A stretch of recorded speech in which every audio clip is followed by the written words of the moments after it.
Hi friend, మీ వంటలక curries ఈరోజు super టేస్టీగా బాతు కూర నేను తీసుకొచ్చుకున్నాను. ఒక్క బాతు వచ్చి 400 రూపాయలంట.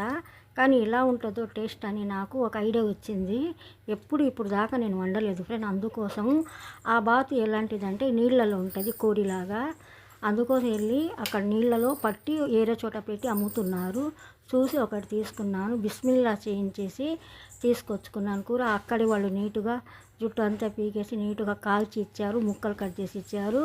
ఈ టేస్ట్ ఎలా ఉంటుందేమో అన్నట్టుగా నేను తీసుకొచ్చాను ఒక ఐడియాగా. చూడండి, మంచిగా చాలా వాటర్తో నేను వాష్ చేసుకుని కుక్కర్లో వేసుకుంటున్నాను. కుక్కర్లో కూడా వేసే పని లేదు, అది లేతగా ఉంది కూర.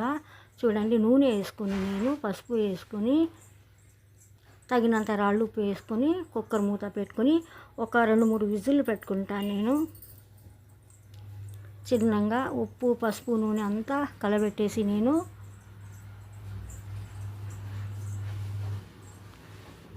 ఎప్పుడు కూడా కుక్కర్లో అసలు ఇలా ఉడకబెట్టుకోవటం అట్టా చెయ్యను, డైరెక్ట్గా వండిస్తాను. అయినా అంత బాగా వండుతాను. ఏంటో ఎలా ఉంటుందేమో అన్నట్టుగా డౌట్ వచ్చి నేను కుక్కర్ మీద వేసి పెట్టేశాను. ఒక 3 విజిల్లు వచ్చేదాకా పెట్టాను. ముక్క మాత్రం మెత్తంగా అయిపోయింది.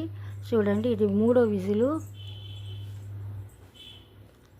ఆల్రెడీ దాంట్లో ఏమో కొవ్వు ఉంటుంది, కొంచెం నూనెలాగా వచ్చింది బాతుకూరలో. అందుకోసం నూనె కొంచెం తక్కువ వేసుకున్నాను. అల్లం చిన్నులపల్లి మసాలా కొంచెం నేను తక్కువగానే వాడుతున్నాను ఫ్రెండ్. కారం, అల్లం చిన్నులపల్లి పేస్ట్ అదంతా కొంచెం డాక్టర్ తినబాకన్నాడు. అంతా కొంచెం వేసి నేను వండుతున్నాను. కానీ ఎంత సూపర్గా వండుతాను, అసలు ఆ టేస్ట్ ఎంత బాగుంటుందో, చాలా బాగుంటుంది. చూడండి, నూనెలో మసాలాలన్నీ వేసుకున్నాను, కారం, పసుపు. ఇప్పుడు నేను చికెన్ మసాలా చేసుకున్నాను ఇంట్లో ఫ్రై కోసం. ఆ చికెన్ మసాలా కూడా వేసుకున్నాను. ఆ పొడి మాత్రం నేను చికెన్ మసాలా పొడి మాత్రం ఒక గిన్నె నిండా చేసుకుని పెట్టుకున్నాను. చూడండి, 3 విజిల్లు దాకా నేను బాతుకూర ఉడకబెట్టుకున్నాను. చూడండి, కారం పసుపు అన్నీ ఫ్రై చేసుకున్నాను.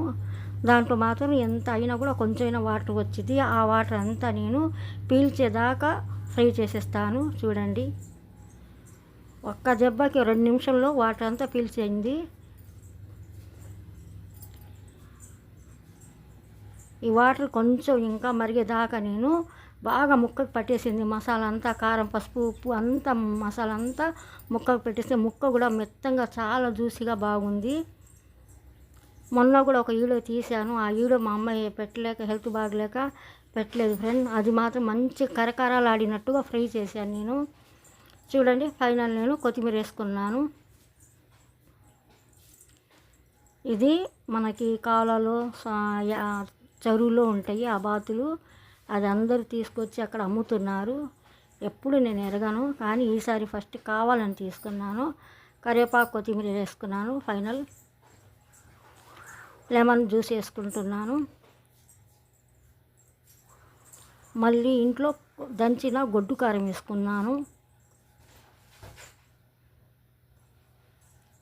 అంటే గొడ్డు కారం అన్నాను, మసాలా అన్ని మసాలాలు వేసి మేము కొంచెం ఇంట్లోనే చేసుకున్నాను. ఎందుకంటే టేస్ట్ బాగుంటుంది. ఆ కారం కూడా వేసుకున్నాను. అప్పుడప్పుడు ఆ కారం మేము ఇడ్లీలో కూడా తింటాము, అదే కారం వేసుకున్నాను. పచ్చిమిర్చి వేసుకుని మంచిగా ఫ్రై చేసుకుంటున్నాను. దాంట్లో ఉండే వాటర్ అంతా ఎంత మంచిగా పీల్చేసింది చూడండి, ముక్కలు అయిపోయినాయి.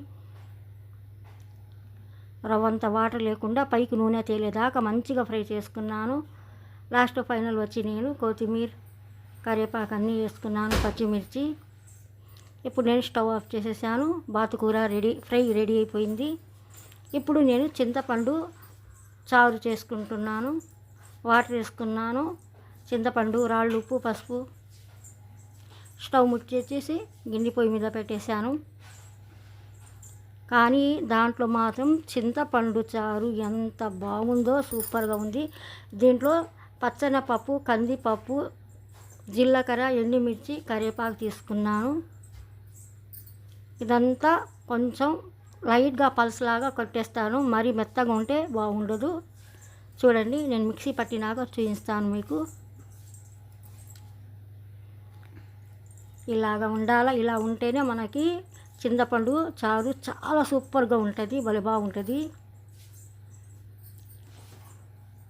ఇలా ఫ్రై చేసుకున్నప్పుడు చింతపండు చారు పెట్టుకుంటే మాత్రం బ్రహ్మాండంగా ఉంటుంది. అసలు అన్నం తిన్నా కూడా తిన్నట్టుగా అనిపించదు, అంత బాగుంటుంది. ఈరోజు మా ఇంట్లో రైస్ కూడా చూడండి, ఒక్క ఉల్లిపాయ తీసుకుని నేను 4 ముక్కలు కట్ చేసుకుని వేసుకున్నాను.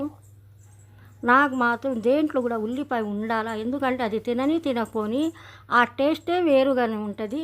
కొంతమంది వేసుకోరు, ఏదో వాసన వచ్చింది అన్నట్టుగా, ఉండదు, నిల్వ ఉండదని. కానీ ఉండేది మంచిగా మరగబెట్టుకోవాలా.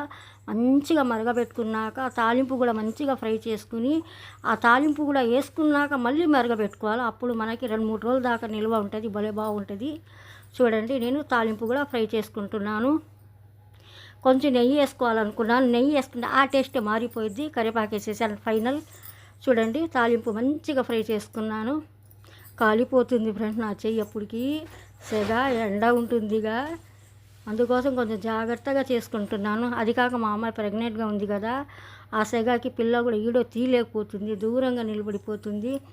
కొంచెం ఇబ్బంది పడుతున్నాం, కానీ కొంచెం కొంచెం తీస్తూనే ఉన్నాను నేను. చూడండి, తాలింపు అంతా అయిపోయింది. సూపర్గా చింతపండు చారు రెడీ అయిపోయింది. తప్పకుండా మాత్రం మీరు ట్రై చేయండి ఫ్రెండ్స్.